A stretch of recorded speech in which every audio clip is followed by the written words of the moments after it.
नमस्कार साथियों, स्वागत है आपका BHUB हिस्ट्री चैनल में। तो हम लोग आज देखेंगे हिंदी कहानी की परंपरा, प्रमुख प्रवृत्तियाँ। यूनिट 1 का थर्ड टॉपिक है ये, ठीक है।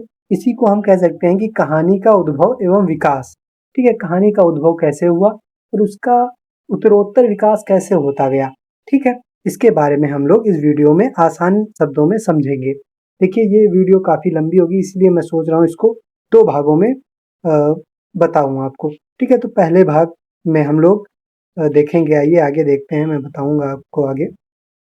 तो हिंदी कहानी की परंपरा, हिंदी कहानी की परंपरा से तात्पर्य यह है कि किस प्रकार हिंदी बनी, पहले कैसी हिंदी लिखी जा रही थी, ठीक है, उसकी क्या परंपरा थी। धीरे-धीरे अब जैसी कहानियाँ लिखी जा रही हैं, तो अब से जब से कहानी का उद्भव हुआ और अभी तक की कहानी की क्या परंपरा रही, ठीक है, इसके बारे में हम लोगों को देखना है। उसकी प्रमुख प्रवृत्तियों को देखना है। प्रमुख प्रवृत्तियों यानी उसका गुण और दोष क्या हैं, ठीक है, उनमें क्या-क्या विशेषताएँ आई, उन कहानियों में क्या-क्या बदलाव थे, ठीक है, इन सभी चीज़ों को हम लोग देखते चलेंगे। तो सबसे पहले तो थोड़ा भूमिका देखते हैं। कहानी विश्व साहित्य की सर्वाधिक लोकप्रिय विधा है, जो दुनिया के हर समाज में आरंभिक काल से ही किसी न किसी रूप में विद्यमान है। भारत में ऋग्वेद, बौद्ध साहित्य, जैन साहित्य, पुराण आदि में असंख्य कथाएं देखने को मिलती हैं। जातक कथाएं, पंचतंत्र की कथाएं, हितोपदेश तथा कथा सरित सागर जैसी रचनाएं प्राचीन काल से ही दिखाई पड़ती हैं। ठीक है, तो ये जो कहानी की अवधारणा है एक, तो उससे पहले हम लोगों के यहाँ कथा के रूप में कहानी चलती थी। ठीक है, हिंदी कहानी का उद्भव और विकास भारत की प्राचीन कथाओं से न होकर अंग्रेजी साहित्य की शॉर्ट स्टोरी से माना जाता है। ठीक है, हमारे यहाँ जो कथाएं चल रही थी उनसे कहानी का उद्भव हमारे यहाँ नहीं माना जाता है। जो अंग्रेजी साहित्य में एक शॉर्ट स्टोरी नाम से जो विधा चल रही थी, ठीक है, उसके आधार पे हमारे यहाँ कहानी का विकास हुआ। कैसे हुआ ये देखते हैं। पश्चिम में कहानी एक लोकप्रिय साहित्यिक विधा के रूप में स्थापित हो चुकी थी। 19वीं सदी के अंतिम दशक व 20वीं सदी के आरंभिक वर्षों में बांग्ला और मराठी में कहानी लेखन का कार्य प्रारंभ हुआ। क्योंकि हमारे यहाँ अंग्रेजों का शासन काफी वर्षों तक रहा, तो उनके द्वारा हमारे यहाँ साहित्य भी आया। ठीक है, तो सबसे पहले बंगाल में जो हुआ वहाँ पे आई कहानियाँ, अंग्रेजी साहित्य में जो शॉर्ट स्टोरी चल रही थी। ठीक है, तो सबसे पहले उनके अनुकरण पर बांग्ला में कहानियाँ लिखी जाने लगी, फिर मराठी में भी कहानी लिखी जाने लगी, फिर धीरे धीरे उन्हीं को देखकर हिंदी के जो साहित्यकार रहे, जो लेखक रहे, वे हिंदी में भी ऐसी कहानियाँ लिखना प्रारंभ कर दिए। अब हिंदी की पहली कहानी कौन सी मानी जाए, इसके बारे में देखते हैं। हिंदी की पहली कहानी कौन सी है, इस प्रश्न पर काफी विवाद हैं। यदि कालक्रम की दृष्टि से निर्धारित किया जाए तो सैयद इंसा अल्लाह खां द्वारा 1803 या 1808 ईस्वी में रचित रानी केतकी की कहानी हिंदी की पहली कहानी है। ठीक है, किंतु यदि कहानी के तत्व की खोज करें तो इसे पढ़कर निराशा ही हाथ लगती है। दूसरा दावा, जो पहली कहानी है वो कहानी तो ठीक है, 1803 या 1808, इसमें चूंकि कंफर्म नहीं है, तो ये दोनों में से दोनों माने जाते हैं अभी तक। तो ये कहानी तो इन्होंने लिखी, लेकिन जब इनके कहानी के तत्वों में आधुनिक जो कहानी है उनके तत्वों से मिलान किया गया, तो वो उस हिसाब से ये कहानी नहीं अच्छी लगी। दूसरा दावा अमेरिकी पादरी रेवरेंड जे न्यूटन द्वारा 1871 में रचित कहानी एक जमींदार का दृष्टांत का है। ठीक है, आंतरिक संरचना की दृष्टि से यह भी कमजोर है, क्योंकि इसमें धर्म प्रचारक का दृष्टिकोण ज्यादा हावी है, यथार्थवादी दृष्टिकोण कम। ठीक, तो इसलिए इसे भी कहानी नहीं माना जाता। 19वीं शताब्दी के अंत में दो और प्रसिद्ध कहानियां लिखी गईं। पहली है राजा शिव प्रसाद सितारे हिंद द्वारा रचित राजा भोज का सपना, और दूसरी है भारतेंद्र हरिश्चंद्र द्वारा रचित एक अद्भुत अपूर्व स्वप्न। इन दोनों रचनाओं में भी किस्सा गोई का तत्व ज्यादा है, कहानी का कम। किस्सा गोई जो कथाओं के रूप में हमारे में पहले से प्रचलित थी, किस्सा गोई मतलब एक किस्से के रूप में कहानी को बताना। ठीक है, तो उस रूप में ये कहानियां थी। ठीक है, उसका तत्व इनमें ज्यादा था, तो इसीलिए इन्हें भी कहानी नहीं माना जाता। कहानी माना जाता है, पर पहली कहानी एक जो वैसे जिस रूप में होनी चाहिए उस रूप में नहीं माना जाता है। इसके बाद किशोरी लाल गोस्वामी द्वारा 1900 ईस्वी में रचित कहानी इंदुमती का स्थान जो सरस्वती पत्रिका में प्रकाशित हुई है। आचार्य रामचंद्र शुक्ल यदि इंदुमती आचार्य रामचंद्र शुक्ल कहते हैं कि यदि इंदुमती किसी बांग्ला कहानी की छाया नहीं है तो हिंदी की यही पहली मौलिक कहानी ठहरती है। तो यह कहानी शेक्सपियर की कहानी द टेम्पेस्ट से प्रभावित किसी बंगला रचना के अनुकरण में लिखी गई है, इसलिए इसे हिंदी की पहली मौलिक कहानी मानी जाती है। तो आसान है, तो ये हम लोग ने समझते नहीं है इसको, ठीक है, आप लोग इसको देख लीजिए। फिलहाल ये आपके लिए इतना महत्वपूर्ण नहीं है। जो आगे महत्वपूर्ण है वो है हिंदी कहानी की विकास यात्रा, ठीक है, पर इसका भी आपको यदि ज्ञान रहे तो जरूरी है, क्योंकि अभी नहीं तो आगे आपको काम देगा ही। 1901 ईस्वी में छत्तीसगढ़ मित्र नामक एक गुमनाम पत्रिका में माधव राय सप्रे की कहानी एक टोकरी भर मिट्टी प्रकाशित हुई। यह एक विधवा नारी और एक जमींदार की स्वार्थ लिप्सा के द्वंद्व की कहानी है, जिसमें अंततः जमींदार का पश्चाताप होता है। वस्तुतः कहानी के तत्वों की दृष्टि से यह पहली कहानी है जिसे कहानी कहने में कोई समस्या नहीं है, ठीक है। तो एक जमींदार नहीं, ये एक टोकरी भर मिट्टी, तो ये हिंदी की पहली कहानी मानी जाती है, जो कि माधव राय सप्रे के द्वारा लिखी गई है 1901 ईस्वी में। फिर अब आते हैं जो मुख्य आपका है, जो आपको समझना है।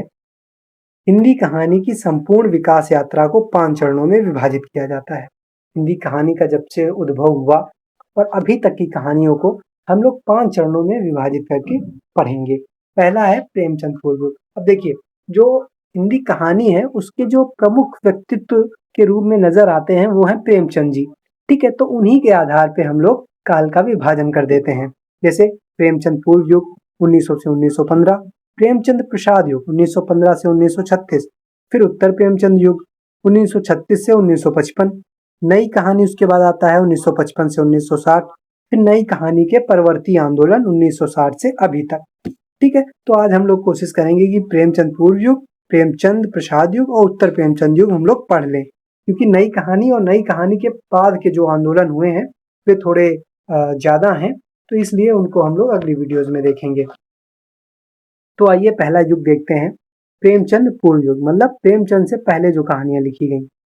हिंदी कहानी का पहला चरण 1900 से 1915 ईस्वी तक विस्तृत है। इस समय कहानी परंपरा जन्म ले रही थी, इसलिए उसमें पश्चिम कहानी परंपरा के तत्वों के साथ साथ भारतीय कथा परंपरा में निहित आदर्शवाद व नैतिकतावाद की झलक साफ दिखती है। जो पश्चिम में कहानियां लिखी जा रही थी वो यथार्थ पर आधारित लिखी जा रही थी, जो समाज में चल रहा था, ठीक है, उसका ही कहानी में अवलोकन किया जा रहा था। लेकिन अपने यहाँ जो थी, अपने यहाँ कथाएं चल रही थी, तो कथाओं में एक आदर्श की स्थापना की जाती है कि अंत में सब कुछ सही हो जाए, ठीक है। तो इसीलिए तो वो तत्व प्रारंभ में प्रेमचंद पूर्व युग में जो कहानियां लिखी जा रही थी उनमें दिखाई पड़ता है।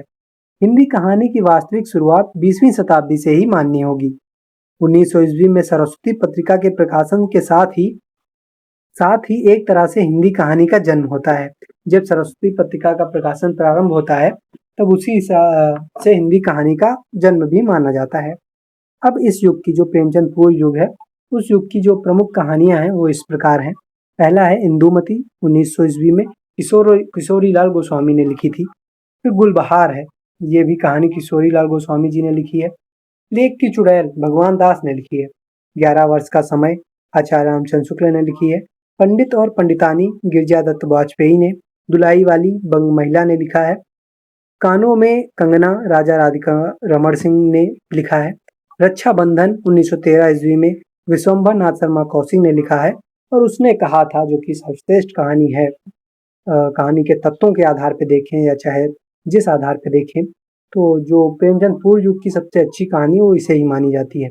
1915 ईस्वी में चंद्र शर्मा गुलेरी ने लिखा था और सबसे पहली कहानी आपको यही पढ़नी है, उसने कहा था, ठीक है। तो अब हम लोग ये वीडियो देख लेंगे जब पूरा, उसके बाद हम लोग उसने कहा था से ही प्रारंभ करेंगे, ठीक है। तो अब इस कहानी में क्या है थोड़ा वो चर्चा कर लेते हैं। उसने कहा था आधुनिक कहानी का प्रारंभ यहीं से होता है। उसने कहा था हिंदी कहानी की एक महान उपलब्धि है जिसमें त्याग और बलिदान की भारतीय परंपरा और आधुनिक कथा शिल्प की विदेशी उपलब्धियों का एक कुशल संयोजन है। वह अनायास ही हिंदी कहानी का एक समृद्ध धरातल दे देती है। साहित्य इतिहासकार और आलोचक रामस्वरूप चतुर्वेदी कहते हैं कि जिस प्रकार अंग्रेजी लेखिका एमिली ब्रांटे अपने एक उपन्यास बुटिंग हाइट्स के लिए अमर हैं, उसी प्रकार चंद्रधर शर्मा गुलेरी अपनी एक कहानी के लिए संपूर्ण हिंदी साहित्य में अमर है। हिंदी कहानी की परिपक्वता का महत्वपूर्ण साक्ष्य है, उसने कहा था। ठीक है, तो ये एक कहानी है जो कि कहानी के तत्वों के आधार पे भी एकदम परिपक्व है। अब जो मुख्य आपके पाठ्यक्रम में कहा गया है कि इन सभी युगों की परंपरा की प्रमुख प्रवृत्तियां जानिए आप लोग, क्योंकि अभी हम लोग सबसे पहले कहानी उसने कहा था पढ़ेंगे, उसके बाद धीरे धीरे मुझे लग रहा है आप में ये जो मैं आपको भी 5 चरण बताया हूँ हिंदी कहानी के विकास की, इन पांचों युगों से आप में कहानियां दी गई हैं। ठीक है, तो सभी युग की प्रवृत्तियां आप जान लेंगे तो आपको ये पता चल जाएगा कि कौन कहानियां किस युग की हैं, और इस युग में चूंकि ये प्रवृत्तियां रही थी तो इस प्रवृत्तियों के आधार पे ही वो कहानी भी लिखी गई होगी। ठीक है, तो इसीलिए इसमें बताया गया है कि आपको हिंदी कहानी की परंपरा जानिए और उसकी प्रवृत्तियां जानिए। तो आइए इसकी प्रवृत्तियां जानते हैं। वातावरण, घटना, कथानक, चरित्र, संवेदना, सभी दृष्टियों से प्रेमचंद पूर्व हिंदी कहानी अपनी प्रवृत्तियों में आदर्शात्मकता के साथ साथ उपदेशात्मक धरातल पर खत्म होती है। ठीक है, तो इस युग में जो भी कहानियां लिखी गई उसमें एक आदर्शात्मकता और उपदेश देने की एक प्रवृत्ति रही है। रानी केतकी की कहानी सैकड़ों वर्षों से चली आ रही किस्सा गोई की मौखिक परंपरा से छूट नहीं पाई है। अब जो इस युग में कहानियां लिखी गई, क्योंकि अभी शुरुआत ही हुआ था कहानी लिखने का, इसलिए इसमें भाषा प्रौढ़ और परिमार्जित नहीं है। अभी एक भाषा एक निम्न स्तर की भाषा ही है, कह सकते हैं आप एक तरह से। घटना प्रधान होने के कारण ज्यादातर कहानियां आकस्मिकता और तदजनित कौतूहल का निर्माण करने में ज्यादा दिलचस्पी लेती हैं। तो इस प्रकार की कहानियां क्या होती हैं, इसमें घटना ज्यादा होती हैं। ठीक है, और एकदम से कुछ भी हो जाता है, कुछ भी एकदम से चेंज हो जाता है, तो एक मन में कौतूहल बना रहता है, एक जिज्ञासा बनी रहती है। ठीक है, तो ये सारी इस कहानियों की प्रवृत्तियां रही हैं। इन कहानियों में पात्रों का कोई स्वतंत्र महत्व ना होता है, नहीं होता है, वरन घटनाएं चरित्रों का परिस्थितियों वश नियंत्रित और विस्तारित करती चलती हैं। ठीक है, जो घटनाएं हैं उनके द्वारा चरित्रों का निर्माण होता जाता है। विलक्षण काल्पनिक घटनाओं के निर्माण में इस दौर की कहानीकारों का मन विशेष रूप से रमता है। उदाहरण राजा भोज का सपना, अद्भुत अपूर्व स्वप्न, इस प्रकार की कहानियां इस युग में लिखी गई। अब अगला युग जो है प्रेमचंद प्रसाद युग। अब इसमें प्रेमचंद जी का आविर्भाव होता है और वे अपनी कलम से हिंदी कहानी के विकास को समृद्ध करते हैं, हिंदी कहानी के इतिहास को समृद्ध करते हैं। 1915 से 1936 ईस्वी तक इनका युग माना जाता है। और देखिए, आप लोगों को ये युग कहीं-कहीं पर इनकी वर्ष आगे पीछे भी दिख सकते हैं। देखिए, हिंदी साहित्य में कोई एक निश्चित समय नहीं माना जाता है। प्रत्येक व्यक्ति अपने हिसाब से मानता है, क्योंकि अब ऐसा तो है नहीं कि मान लीजिए 1915 तक ही वैसी कहानियाँ लिखी गई, 1915 के बाद एकदम से सब बदल गया, ऐसा नहीं होता है। ठीक है, हिंदी में आपको थोड़ा बहुत सब्जेक्टिविटी बनी ही रहेगी। ठीक है, प्रेमचंद प्रसाद युग। इस युग में प्रेमचंद और जयशंकर प्रसाद ने कहानी की दो विभिन्न शैलियों का विकास किया है। प्रेमचंद ने सामाजिक यथार्थ की परंपरा को विस्तार दिया है, जबकि प्रसाद ने व्यक्ति की अनुभूतियों और उसके मनोवैज्ञानिक सत्यों को कहानी का विषय बनाया है। ठीक है, तो जयशंकर प्रसाद जो रहे, उन्होंने समाज को देखा, उसकी सच्चाई को उन्होंने अपनी कहानियों में उकेरा। प्रसाद जी ने क्या किया, उन्होंने व्यक्ति को उठाया, उसके मनोवैज्ञानिक दुखों को, उसके मनोवैज्ञानिक सुखों को देखा, उसके दुख सुख को अनुभव किया और उसको अपनी कहानियों का विषय बनाया। हिंदी कहानी का प्रेमचंद प्रसाद युग भारतीय स्वतंत्रता आंदोलन के गांधी युग के समांतर चला, इसलिए गांधी युगीन विचारधारा का प्रभाव इस युग की कहानियों पर अलग अलग रूप में व्यक्त हुआ है। प्रेमचंद गांधी के अहिंसा, सत्याग्रह तथा हृदय परिवर्तन जैसे सिद्धांतों से प्रभावित रहे और उनकी कहानियों में यह प्रभाव पर्याप्त मात्रा में दिखता है। जयशंकर पर यह प्रभाव उतने सीधे रूप में नहीं है। अगर हम ध्यान दें कि गांधी के दर्शन के स्तर पर अध्यात्मवाद और व्यक्तिवाद में आशा रखते थे, तो प्रसाद और गांधी के बीच में भी गहरे स्तर पर समानताएं खोजी जा सकती हैं।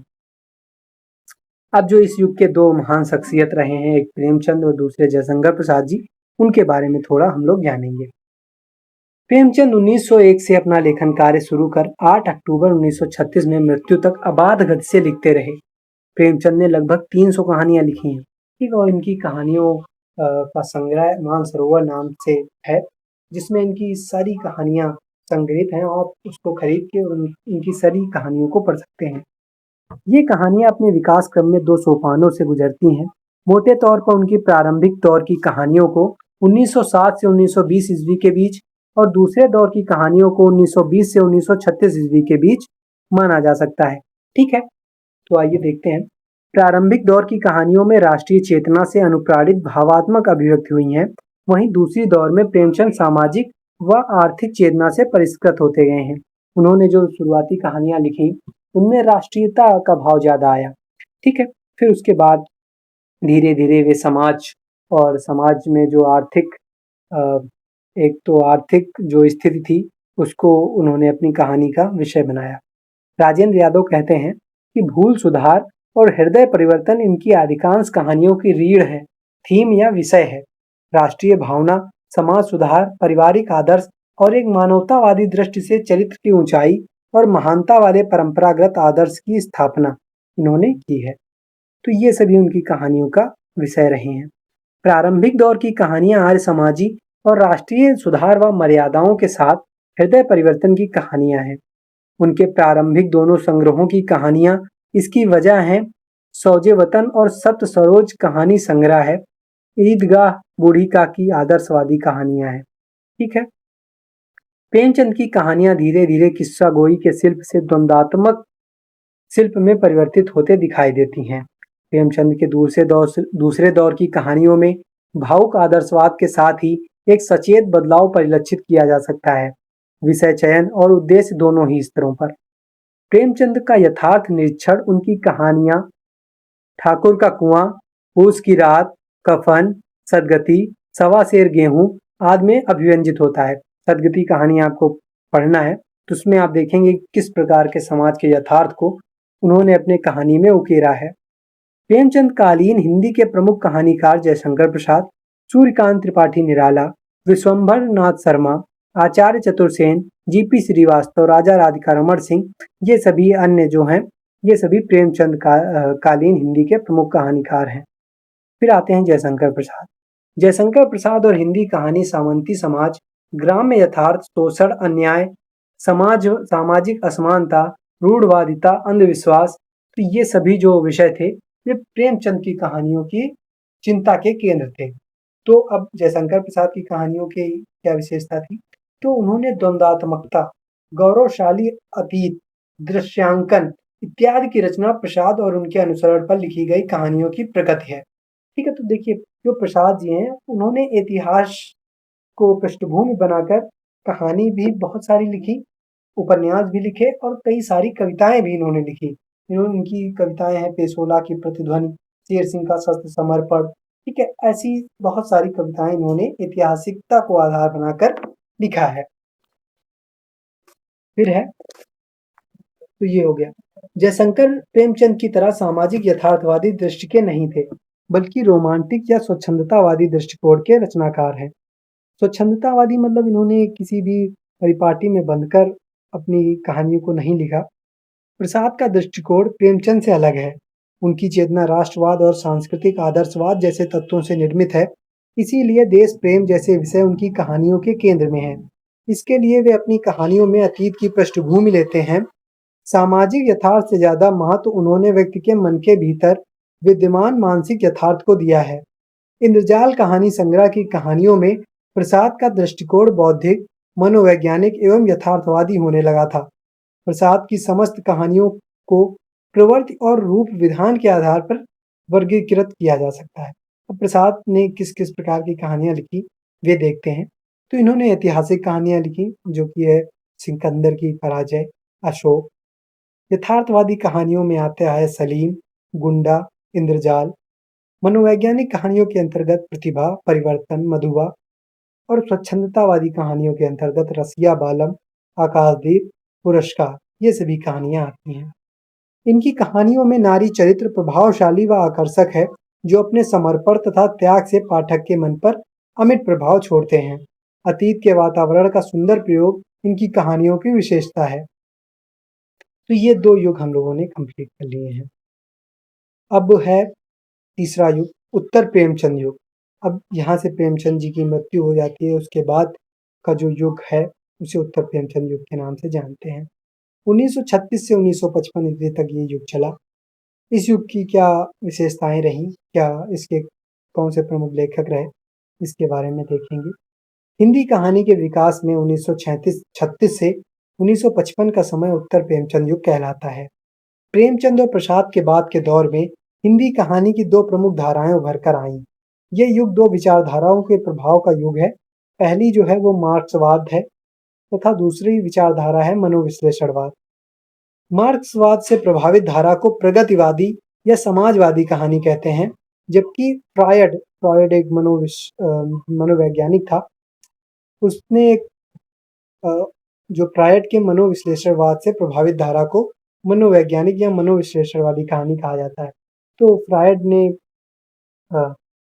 का जो मनोविश्लेषणवाद का सिद्धांत था, ठीक है, उसको जब कई लेखकों ने पढ़ा और जब कार्ल मार्क्स के प्रगतिवाद को एक प्रकार से प्रगतिवाद या मार्क्सवाद, ठीक है, उसको जब लेखकों ने पढ़ा तो उसका प्रभाव हिंदी कहानियों पर भी पड़ा, उन आंदोलनों का, ठीक है। तो इसके आधार पे प्रगतिवादी कहानियां और मनोवैज्ञानिक कहानियां लिखी जाने लगी, ठीक है। और ये सब कब हो रहा था? ये उत्तर प्रेमचंद युग में हो रहा था। प्रगतिवादी कहानियां क्या हैं? तो इन्हें प्रगतिशील, यथार्थवादी, सामाजिक कहानी भी कहा जाता है। प्रगतिवाद मार्क्सवाद का साहित्यिक संस्करण है। इस विचारधारा के अनुसार कहानी या साहित्य की किसी भी विधा को वर्गीय शोषण व दमन का विरोध करना चाहिए, ठीक है। जो हमारे यहाँ ऊंच नीच, एक प्रकार से जो शोषण एवं शोषित का समाज है, ठीक है, जो आर्थिक रूप से गरीब है, उन पे जो अमीर वर्ग है वो शासन करता है, ठीक है। तो इसको आधार बना के कहानियां लिखी जाने लगी। तो शोषण व दमन का विरोध करती हैं ये कहानियां। प्रगतिवादी लेखक शिल्प को गौण मानते हैं और मजदूर, किसान तथा अन्य वंचित वर्गों के शोषण व दमन का विरोध करने वाली संवेदना को साहित्य का प्राण तत्व मानते हैं। ये लोग मानते हैं कि भाषा आपकी चाहे जैसी हो, आप प्रतीक का प्रयोग करें ना करें, बिंब का प्रयोग करें ना करें, लेकिन जो संवेदना होनी चाहिए, जो समस्या है समाज में, जो समाज की समस्याएं हैं, उनको आप बहुत अच्छे से उभारिए, ठीक है। शिल्प में आप शब्दों में चमत्कार मत कीजिए, क्योंकि ये जो कहानियां हैं ये हमें जो शोषित वर्ग है उनको बतानी है एक प्रकार से, ठीक है। तो वो संवेदना को प्रमुख मानते थे। इस धारा के सबसे समर्थ लेखक यशपाल जैन है। यहाँ पे गलती हो गई, यहाँ यशपाल होगा, ठीक है। तो वो 1-2 एरर होती रहती हैं। इनकी प्रमुख रचनाएं भूख के 3 दिन, फूलों का कुर्ता, ये अलग-अलग कहानियां हैं। भूख के 3 दिन, फूलों का कुर्ता, पराया सुख, ये इनकी प्रमुख कहानियां हैं। इनके अलावा इस धारा के अन्य लेखकों में राहुल सांकृत्यायन, नागार्जुन तथा रांगे राघव प्रसिद्ध हैं। फिर है मनोवैज्ञानिक कहानियां। हिंदी में प्रेमचंद के बाद कुछ ऐसे कहानीकार आए जिन्होंने व्यक्ति मन को कहानी का केंद्र बनाया। इन कहानीकारों की दिलचस्पी सामाजिक समस्याओं में कम थी और व्यक्ति की वैयक्तिक पीड़ाओं और मानसिक अंतर्द्वंद के चित्रण में अधिक थी। इन्होंने मनुष्य के अंतर्मन की क्रियाओं और प्रतिक्रियाओं को कहानी का विषय बनाया। मनुष्य के आंतरिक द्वंद्व पर विशेष ध्यान देने के कारण इनकी कहानियों में मनोवैज्ञानिक सत्य और चरित्र की वैयक्तिक विशिष्टता विशेष रूप से व्यक्त हुई। इन कहानीकारों में जैनेन्द्र कुमार, इलाचन जोशी और अज्ञेय का स्थान प्रमुख है। जैनेन्द्र की कहानियों पर दार्शनिकता का भी प्रभाव नजर आता है। उनकी प्रसिद्ध कहानियां हैं पाजेब, एक रात, नीलम देश की राजकन्या, जय संधि, मास्टर जी आदि। इलाचन जोशी ने भी मनोवैज्ञानिक कहानियां लिखी हैं। मनोवैज्ञानिक कहानियों की क्या विशेषता है वो देख लेते हैं। मनोवैज्ञानिक कहानियों में कथा वस्तु बाहरी जीवन, आर्थिक, सामाजिक, राजनीतिक की न होकर व्यक्ति के आंतरिक जीवन से संबंधित होती हैं। इन कहानियों में घटनाओं का महत्व कम हो जाता है और चरित्रों के अंतर्द्वंद, चिंतन मनन, आत्मविश्लेषण आदि का महत्व बढ़ जाता है। इनकी भाषा सीधी सपाट न होकर बेहद प्रतीकात्मक हो जाती है। ठीक है, तो अब देख लीजिए ये इनकी प्रवृत्तियां हैं इस युग की। जो मनोवैज्ञानिक कहानियां हैं वो लोग भाषा को ज्यादा प्रधानता देते हैं, जबकि समाजवादी कहानियां, प्रगतिवादी कहानियां जो हैं वो शिल्प को ज्यादा प्रधानता नहीं देते हैं, वो संवेदना को ज्यादा प्रधानता देते हैं। ठीक है, तो ये प्रवृत्तियां आप लोग यहाँ तक देखे हैं, 3 युग हम लोगों ने देखे हैं। अब जो नई कहानी है और उसके बाद परिवर्ती कहानियां हैं, कहानी आंदोलन है, उनको हम लोग अगले वीडियो में देखेंगे क्योंकि वीडियो काफी बड़ा हो चुका है ऑलरेडी। तो आप लोग अच्छे से पढ़िए, मैं आपका पूरा सिलेबस कवर करा दूंगा, परेशान मत होइए। वीडियो को देखते रहिए, लाइक कीजिए, अपने दोस्तों के साथ शेयर कीजिए, आप सभी ग्रुपों में वीडियो को भेजिए क्योंकि वीडियो बनाने में काफ़ी मेहनत लगती है। और आप लोग अच्छे से पढ़िए, ध्यान रखिए, धन्यवाद।